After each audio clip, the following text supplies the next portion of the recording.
दोस्तों, मैं हूं अकमल और आप देख रहे हैं अकमल यूनिवर्स। सुबह सुबह एक कप कॉफ़ी मिल जाए तो दिन बन जाता है। कॉफ़ी पीने के बाद इंसान पूरा रिफ्रेश हो जाता है। आजकल हर किसी की सुबह की शुरुआत कॉफ़ी से होती है। सिर्फ विदेश में ही नहीं, हमारे भारत में भी लोग कॉफ़ी को बड़े ही प्यार से पीते हैं। कोई हॉट कॉफ़ी, कोई कोल्ड कॉफ़ी, कोई ब्लैक कॉफ़ी वगैरह वगैरह। कॉफ़ी तो हम सब पीते हैं, पर एक सवाल मन में ज़रूर आता होगा आपके, कॉफ़ी की शुरुआत कहाँ से हुई? मतलब कि कॉफ़ी का जन्म स्थान कहाँ पे है? ऐसा सवाल तो मन में आता है, पर यार जवाब नहीं मालूम। बस हमको कॉफ़ी पीने से मतलब है। लेकिन कॉफ़ी के इतिहास के बारे में बहुत ही कम लोगों को मालूम रहता है। चलिए दोस्तों, मैं आज आपको कॉफ़ी का हिस्ट्री बता दूँ। कॉफ़ी की उत्पत्ति के बारे में कई लोग कई तरह की थ्योरी देते हैं। एक कथा के अनुसार इथियोपिया में एक आदमी अपनी बकरियों को लेकर जंगल में चराने के लिए गया।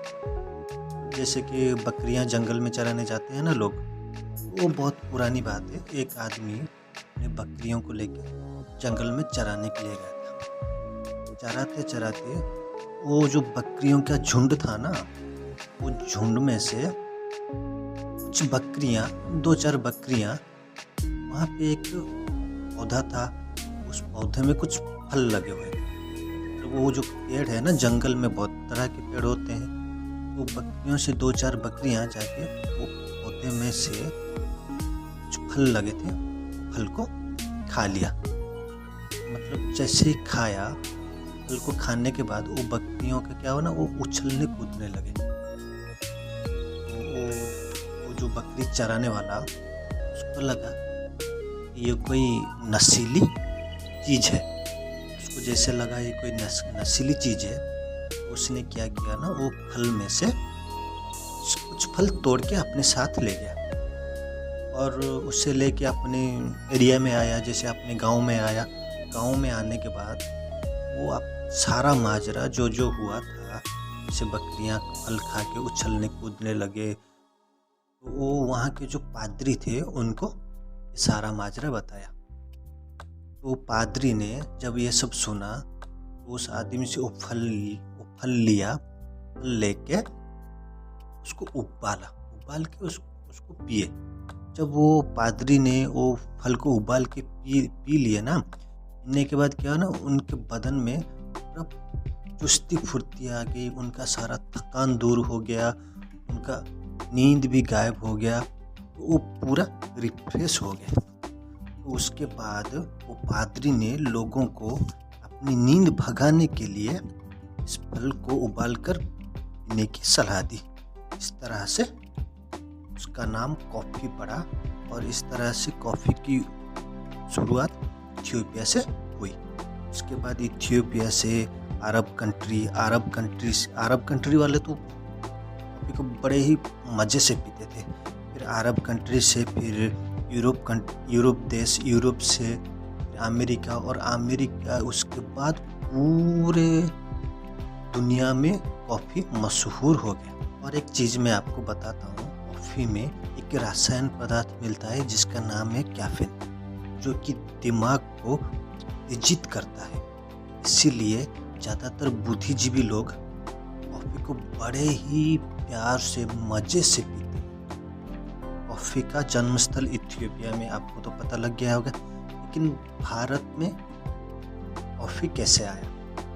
तो जाहिर सी बात है, भारत में तो कॉफ़ी बना ही नहीं था, इसलिए ये तो विदेश में से आया होगा। बात है, भारत के एक सूफी संत थे जिनका नाम था बाबा बुद्धन। बाबा बुद्धन जो हैं वो हज के लिए सऊदी अरब गए हुए थे। जब वो वापस आते थे यमन के रास्ते से, तो यमन में लोग कॉफ़ी पी रहे थे। तो उन्होंने भी, वो पापा बुधन ने भी वो कॉफ़ी को टेस्ट किया। तो वो चखे तो उनको बहुत ही मज़ा आया, बहुत ही उसके दीवाने हो गए वो। तो उन्होंने क्या किया, जो कॉफ़ी बीन होता है ना, जो कॉफ़ी का बीज, तो वो 7 बीज, मतलब उस टाइम अरब कंट्री में इलीगल था कॉफ़ी को बाहर ले जाना, अरब कंट्री से बाहर ले जाना इलीगल था। तो क्या किए ना, कॉफ़ी के 7 बीज उन्होंने छुपा के हिंदुस्तान के कर्नाटका में ले आया। कर्नाटका के एक पहाड़ में उसकी खेती करने लगे। फिर कर्नाटका से पूरे हिंदुस्तान में कॉफ़ी फैलने लगा। इस तरह से कॉफ़ी की शुरुआत हिंदुस्तान में भी हुई और सारी दुनिया में भी हुई। तो दोस्तों, आपको कॉफ़ी का हिस्ट्री कैसा लगा, नीचे कमेंट में बताइएगा और सब्सक्राइब और लाइक तो ज़रूर कीजिएगा। आगे मैं और एक वीडियो लेके आने वाला हूँ। जिसकी थैंक यू। जय हिंद, जय भारत।